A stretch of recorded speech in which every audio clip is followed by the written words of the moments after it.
السلام علیکم. Programme special talk کے ساتھ میاں سیف الرحمان حاضر خدمت. پیکا ایکٹ کی گفتگو ہو رہی ہے, پیکا ایکٹ پہ تنقید ہو رہی ہے. کبھی کبھی تو کچھ ایسے گماں ہوتا ہے کہ جو مین سٹریم میڈیا سے ہٹ کے, الیکٹرانک اور پرنٹ میڈیا سے ہٹ کے جو یوٹیوبرز ہیں ان کا غلبہ اتنا بڑھ گیا ہے کہ مین سٹریم میڈیا بھی ان کے ساتھ ہم کلام ہو کے, ہم آواز ہو کے اب یہی احتجاج کر رہا ہے جی پیکا ایکٹ کیوں لاگو ہوا, سٹیک ہولڈرز کو اس میں کیوں نہیں ساتھ شامل کیا گیا, یعنی کہ میڈیا کے لوگوں کو. جبکہ ایک بڑا واضح فرق ہے مین سٹریم میڈیا میں گیٹ کیپنگ کا اور بار بار ڈبل چیکنگ کا, کاؤنٹر چیکنگ کا, ویریفیکیشن کا, اور مخالف اور ایسا گروپ جو ہٹ ہو رہا ہو یا انڈیویجول فرد اس خبر سے اس کا ورشن لینے کا ایک پورا قانونی اور ایک صحافتی طریقہ کار موجود ہے. یوٹیوبرز تو ایک ایسے ہی ہیں جس طرح ایک یوٹیوبر کے ہاتھ میں یا وی لاگرز کے ایک ننگی تلوار ہے اور وہ سمجھتا ہے کہ میں شاید خدا نخواستہ اس کائنات کی سب سے بڑی ہستی کے آگے بھی جواب دہ نہیں ہوں, اور جو منہ میں آتا ہے, جو سوچ میں آتا ہے, جو تخیل میں آتا ہے وہ کہہ دیتا ہے اور وہی تلوار کسی کے جسم میں گھونپ دیتا ہے. تو کیا اس صورت میں قانون بننا چاہیے, نہیں بننا چاہیے, یا کو ہمارے ہاں ہتھ کڑیوں سے صرف خوف زدہ ہیں لوگ, ایف آئی آر سے خوف زدہ ہیں؟ کیونکہ ایک ہمارے ہاں ایک ٹرینڈ سا بنا ہوا ہے کہ اگر ایک موٹر سائیکلسٹ بھی جو جس طرح جنگلی انداز میں اور یہ باقی بھی اس طرح کے ڈرائیو کرنے والے سڑکوں پہ جس طرح ڈرائیونگ کرتے ہیں, اور ان کو اگر کوئی سپاہی یہ پوچھ لے جی آپ قانون کی خلاف ورزی کریں تو ہوتا کون ہے ہمیں پوچھنے والا. تو یہ سارا میرا خیال ہے یہ ایک ہمارے ہاں ایک مزاج ڈیولپ ہو گیا قانون کی وائلیشن کا, اور سب سے زیادہ اس کی جو ڈیمونسٹریشن نظر آ رہی ہے وہ یوٹیوبرز اور وی لاگرز اور سوشل میڈیا پہ آ رہی ہے. تو ہم اس سے بھی اس موضوع پہ بھی بات کریں گے, اور اس سے ملتے جلتے جو سیاسی حالات ہیں, جو معاشرتی حالات ہیں جن کی وجہ سے ہم یہاں تک پہنچے اور اس کے آگے کانسیکوینسز کیا دکھائی دے رہے ہیں. ہمارے ساتھ موجود ہیں جناب بریگیڈیئر لیاقت علی طور, آپ سینئر تجزیہ کار ہیں. بریگیڈیئر صاحب ہم آپ کو ویلکم کرتے ہیں. بہت شکریہ. تو بریگیڈیئر صاحب ہمارے ہاں تو یہ واقعی ٹرینڈ سا ہے کہ لوگ بڑے خوش ہوتے ہیں اشارہ کاٹ کے, اپنی جان بھی رسک پہ ڈالتے ہیں, دوسروں کے بھی ڈالتے ہیں, اور ایک عجیب قسم کی اندر ہمارے انا ہے کہ میں وائلیشن کرنے کا جو میرا شوق ہے, اگر اس میں کوئی سپاہی حائل ہو جائے اور صرف اتنا ہی پوچھ لے کہ یار بھائی آپ کیوں یہ وائلیٹ کر رہے ہیں, تو میں کہتا تو ہوتا کون ہے, تو مجھے جانتا نہیں. تو اسی طرح کے اس کو بڑے کینوس پہ پھیلا لیں. تو وی لاگرز نے تو سوشل میڈیا پہ جو طوفان برپا کیا ہوا ہے وہ تو اللہ الحفیظ علما. جناب بسم اللہ الرحمن الرحیم. یہ واقعی قومی المیہ ہے کہ قانون کی عملداری جی اور قانون کی عزت ٹھیک ہے وہ کم ہو گئی ہے ہمارے معاشرے میں, اور اس کی وجہ ہمارے اپنے رویے ہیں. ہم ہمیشہ ہچکچاتے بہت ہیں, جھجک بہت ہے ہماری انفورسمنٹ کے اداروں والے میں. بالکل ٹھیک ہے. فیصلہ کریں نہ کریں, وہ کیا شاعر نے کہا تھا, ارادے باندھتا ہوں, سوچتا ہوں, توڑ دیتا ہوں, کہیں ایسا نہ ہو جائے, کہیں ویسا نہ ہو جائے. نہیں وہ تو محبت اور اپنی معشوق کے لیے کہتے تھے, لیکن یہاں کون معشوق ہے, کون عاشق ہے. قانون کی عملداری کے اوپر یہ فلسفہ لاگو کیا ہوا ہے, اور ہمارے آئین میں آرٹیکل 19 جو اظہار رائے کو کے ساتھ جڑا ہوا ہے, آرٹیکل 19 جو اس کو عمل کرواتا ہے, اس میں موجود ہیں وہ حدیں, قواعد موجود ہیں ہاں, جن کے خلاف آپ, جن کے باہر آپ ہرزہ سرائی نہیں کر سکتے. ٹھیک ہے. اور ہرزہ سرائی عموماً جھوٹ ہوتا ہے جی, اور جھوٹ اسلام میں بھی منع ہے, بہتان ہے اسلام میں عموماً, اور اس کی بڑی سخت سزا ہے. اور فساد فی الارض پیدا کرنے میں یہ جھوٹ کا بہت بڑا عنصر ہے, جسے قذف کا بھی ہمارے اسلام میں کہا گیا نا. تو اب ہوتا یہ ہے کہ پرنٹ میڈیا ہے اور الیکٹرانک میڈیا ہے جس میں ریڈیو اور ٹیلی ویژن دونوں آتے ہیں. ٹھیک ہے. ان کے لیے تو قوانین موجود تھے. ٹھیک ہے, لیکن کافی حد تک عمل درآمد ہو بھی رہا تھا. جی ہاں, ہو رہا تھا, اگر مکمل نہیں تو آدھے سے زیادہ ہو رہا تھا. لیکن ڈیجیٹل میڈیا جو ہے, یہ یوٹیوب اور فیس بک اور واٹس ایپ, ان میڈیاز کے لیے جب عام آدمی کو پاور مل گئی موبائل فون کے ذریعے، اینڈرائڈ موبائل فون کے ذریعے، جی جی کہ وہ کچھ بھی کہہ سکتا ہے اور اس کو یوٹیوب پہ، ٹک ٹاک پہ وہ پوسٹ کر دے، اور وہ تمام بات جو ہے وہ پھیل جاتی ہے، اور اس سے فساد فی الارض قائم ہوتا ہے. ٹھیک ہے.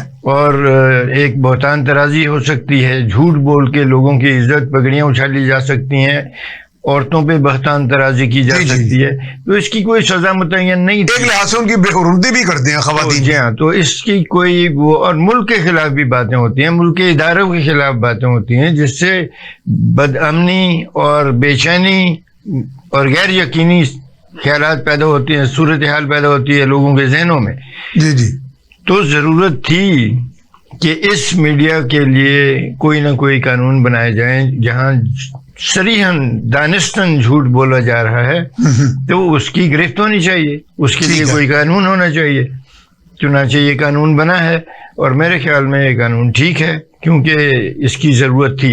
ہم نے دیکھا کہ فیس بک کو استعمال کیا گیا عرب اسپرنگ جب مصر میں ہوئی. ہاں جی ہاں جی.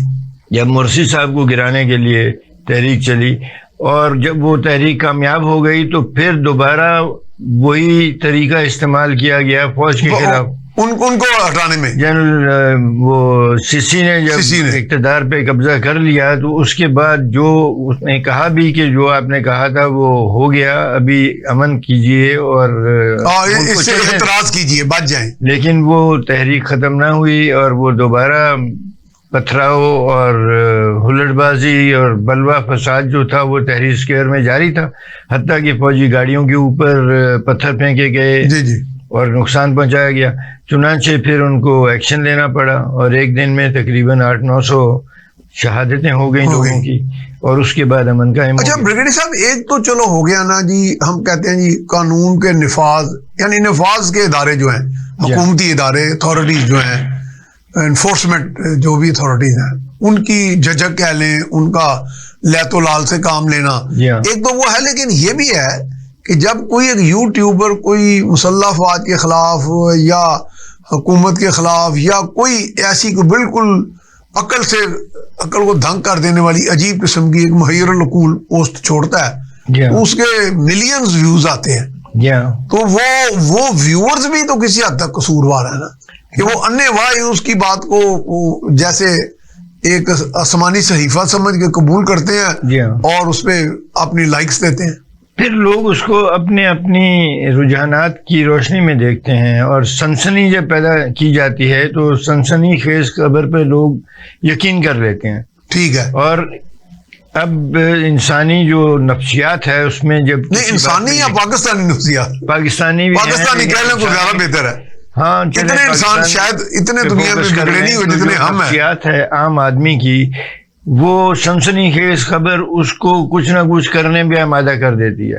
ہاں ٹھیک ہے. اچھا، پھر ہمارے ہاں ایک اور یہ بھی رواج چل نکلا ہے کہ جی وہ دھرنے دیں اور شہر بند کر دیں اور ٹریفک بند کر دیں، اور اس کو سیاسی طور پہ استعمال کیا گیا ہے اس حربے کو. اور پھر اس کو جب ایک کر لیا دھرنا تو اس کے بعد ایک رواج بن گیا. ٹھیک ہے. پھر دوسرے بھی آگے دھرنے دینے اور جلوس نکالنے اور سڑکوں پہ ٹریفک کو روکنے کے لیے، جس میں بڑی خراب صورتحال پیدا ہوتی ہے. تو ضروری تھا کہ یہ جو ڈیجیٹل میڈیا ہے اس کو کنٹرول کرنے کے لیے کوئی قوانین سازی ہونی چاہیے. وہ ہوئی ہے، میرے خیال میں ٹھیک ہے، ایسا ہونا چاہیے تھا. بلکہ ہمیں تو یہ اندیشہ ہے کہ قانون کا نفاذ آگے ہوتا کیسے ہے، یہ بھی تو دیکھنا نا. یہ ضرور دیکھنا ہے. اور یہ کیونکہ ابھی جو ایک قانون بنا ہے، آئین وہ ترمیمی بل آ گیا ہے، وہ تو ٹھیک ہے، لیکن آگے تو ہمارے وکلا بھائی ماشاءاللہ ان کی تو موجیں ہو جائیں گی. جتنے قوانین بنتے ہیں اتنے ملزم پیدا ہوتے ہیں، اتنی ضمانتیں ہوتی ہیں، اتنے مقدمے خارج ہوتے ہیں، اتنی بھاری بھرکم فیسیں کٹھی ہوتی ہیں. لیکن بات یہ ہے کہ ایسے قانون ہونے چاہیے. اب دیکھنا یہ ہے کہ اس قانون پہ تکلیف کس کو ہے. تکلیف تو جھوٹ بولنے والے کو ہے نا، جو جھوٹ کا کاروبار کیا ہوا ہے، یوٹیوب کو مانیٹائز کیا ہوا ہے، اور جتنی سنسنی آپ پھیلائیں گے اتنے آپ کو پیسے ملیں گے. اور ابھی تک یہ جو پیسے مل رہے ہیں باہر سے، اس کا انکم ٹیکس کے اوپر ان کا کوئی، اس پہ کوئی ٹیکس نہیں دے رہا. اچھا نہیں، یہ جو پیمنٹ آتی ہے یہ فارمل چینل سے نہیں آتی، باضابطہ فارمل چینل سے آتی، لیکن ہمارے ہاں تو کوئی اس کے اوپر کسی کو آج کوئی ٹیکس نوٹس نہیں ملا، کسی کو اس انکم کے اوپر کوئی خاص، کہیں تو سننے میں آگے لاکھوں کی انکم ہے، کہیں جہاں کروڑوں کی انکم کروڑوں کی ہے۔ اب وہ $2,000 $3,000 ڈالر اگر لوگ کماتے ہیں تو ایک طرف ہم گریڈ 15 اور 16 کے گورنمنٹ ملازمین سے انکم ٹیکس سورس پہ کاٹ لیتے ہیں، ہاں جی، ٹھیک ہے، ان کو تنخواہ ملتی ٹیکس کٹنے کے بعد ہے، ٹیکس کٹنے کے بعد ہے۔ دوسری طرف ہمارے گریڈ 15 اور 16 کی جو تنخواہیں ہیں وہ تو بہت کم ہیں، ہاں ہزاروں میں ہے، وہ تو ہزاروں میں، لاکھ تک بھی نہیں پہنچتی، جی جی، تو اس سے تو ہم ٹیکس لے لیتے ہیں، لیکن $2,000 کمانے والا جو یوٹیوبر ہے اس سے ٹیکس کوئی نہیں ہے۔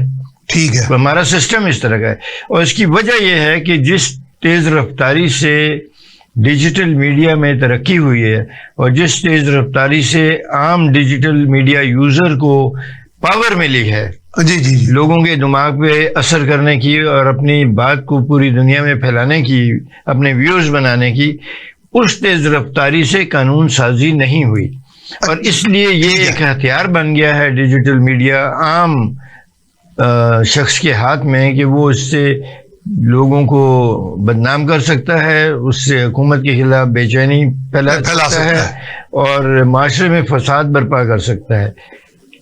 وہ اچھا ہے اس کا۔ اچھا بریڈر صاحب، ہمارا جو معاشرہ اس کا ایک خاص اپنا ایک مزاج ہے، یعنی ایک خاص حد تک یہ ہیجان کو لے کے آگے چل سکتا ہے، لیکن اس میں وہ بغاوت کا وہ جو ہوتا ہے کہ عنصر وہ نہیں ہے کہ اس حد تک چلا جائے کہ ویسے وہ 9 مئی کو تو کچھ وہ نظارہ ہم نے دیکھا کہ وہ جو ملک کی سلامتی کی ضامن ہماری افواج ہیں ان تک وہ حملہ، اور کیا ملک کی سلامتی کی جو ضامن ہماری جو ہے مسلح افواج ہیں ان کو پبلک امیج تو ان کی اسٹرینتھ نہیں ہے کہ ہے، ان کا تو اپنا طریقہ کار اور اپنی جو کمٹمنٹ ہے وہی اسٹرینتھ ہے ان کی۔ یہ کوئی ہم سے پہلی باری نہیں ہوا، دوسرے ملکوں میں بھی یہ چیز ہوئی ہے، جیسے امریکہ میں افواج کے خلاف مزاحمت بھی ہوئی، افواج کے خلاف جیسے ترکی میں بھی ہوئی، اور دوسرے ملکوں نے اس کو کنٹرول کیا، چائنا میں بھی ہوا تھا، جی جی، تیانانمن اسکوائر کے اندر جو 1989 میں ہوا انہوں نے کنٹرول کر لیا۔ بھارت میں لیکن ان کا تو کنٹرول تھا نا، گولیاں چلی نا۔ موازنہ بتانا چاہتا ہوں کہ بھارت میں بھنڈرا والا گولڈن ٹیمپل کا واقعہ ہوا، جی جی، وہ تقریباً 1-1.5 مہینے میں کنٹرول ہو گیا، انہوں نے جو ایکشن لینا تھا لیا۔ اچھا، اسی طرح چائنا میں ہوا، اسی طرح برطانیہ میں بھی ہوا، اور یہ ساری جمہوری حکومتیں تھیں، یہ ساری جمہوری حکومتیں، یعنی وہاں یہ نہیں تھا کہ اسٹیبلشمنٹ نے کہا کہ کریں، جی ہاں، جمہوری حکومتوں نے فیصلہ انہوں نے کسی نہ کسی طرح جلدی سے کنٹرول کر لیا۔ ہمارے ہاں لال مسجد کا واقعہ ہوا، 5 مہینے ہمارے سیاستدان کہتے رہے کہ کسی صورت فوجی آپریشن نہیں ہونے دیں گے، جبکہ کرنل شہید بھی راشن کوفیں لے کے آپ کے سپاہیوں کو شہید کر رہے ہیں، گولیاں چل رہی ہیں، اپنا قانون نافذ کر دیا ہے، ملکی آئین اور ملکی قانون کو راند کر جی جی ایک مخصوص حلقے کے اندر اپنا قانون نافذ کر دیا ہے، اور ہم 5 مہینے انتظار کرتے رہے اور یہی کہتے رہے کہ فوجی آپریشن کسی قیمت پہ نہیں۔ اور بریگیڈیئر صاحب، ہمارے دوست ملک چین سے بھی کچھ اعتراضات آئے تھے، ان کے بھی کوئی وہ زد میں آئے تھے، بالکل، دوست ممالک کے باشندوں کی پٹائی کی گئی، جی جی، اور ان کو قید بھی کیا گیا، تو مطلب ہے کہ ہم نے بہت دیر کے بعد وہی کیا جو مسجد کی حرمت ہمارے سر آنکھوں پہ، ہمارے دلوں پہ، بالکل، لیکن یہ تھوڑی مطلب ہے کہ مسجد میں اگر کوئی مسلح گروہ بیٹھ جائے اور پورے ملک کو کمانڈ کرنے کی کوشش کرے اپنے ہی انداز میں، پورے نظام، یعنی پورے نظام کو وہ سبتاز کر دے اور لوگوں کا امن خراب کرے، جس کو چاہے مار دے، جس کو، اور ساتھ ایک فتویٰ لگا دے۔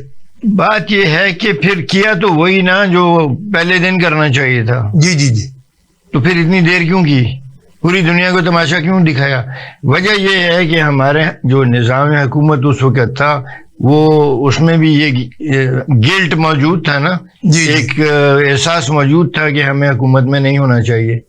نہیں، میرا خیال ہے بریگیڈیئر صاحب صرف گلٹ نہیں تھا، شاید جنرل مشرف یا ان کے ساتھی یہ سمجھتے تھے کہ ہم لوگوں پہ ایک اسٹرکٹ ایکشن نہ لیں فوری، کچھ اسی لہت و لعب میں تھے وہ، اسی لیے کیونکہ جو سسٹم تھا وہ ایک فوجی ڈکٹیٹر کی جی کمان میں تھا، کی کمان میں تھا، ٹھیک ہے، اور جو اس وقت جمہوریت بنی ہوئی تھی، آج سب اس کو کہتے ہیں کہ وہ جمہوریت، اس کے خلاف تحریک بھی چلی، ججوں کی تحریک بھی چلی، وکیلوں کی تحریک بھی چلی، تو وہ اس وقت یہ جو کمزوری تھی حکومت کی، اس کی وجہ سے جھجک تھی اور ہچکچاہٹ تھی، اور یہ ہچکچاہٹ بالآخر متنج ہوئی اس کو ڈیلے کرنے پر، ٹھیک ہے۔ لیکن جب صورتحال باہر نکلی تو پھر آپ کو ایکشن لینا پڑا۔ اچھا بریگیڈیئر صاحب، قابو سے باہر نکلی۔ ایسے بھی ہوتا ہے کہ جب ہم یوٹیوب پہ کوئی ایک بات بے شک افسانہ ہی چھوڑ دیں جو بڑا مقبول بھی ہو جائے عوام میں، لیکن وہ ایک سچویشن کو جنم دے دیتا ہے، جیسے ہم کبھی اپنے ایٹمی اثاثوں کا اکثر ذکر کر دیتے ہیں بڑی ڈھٹائی کے ساتھ،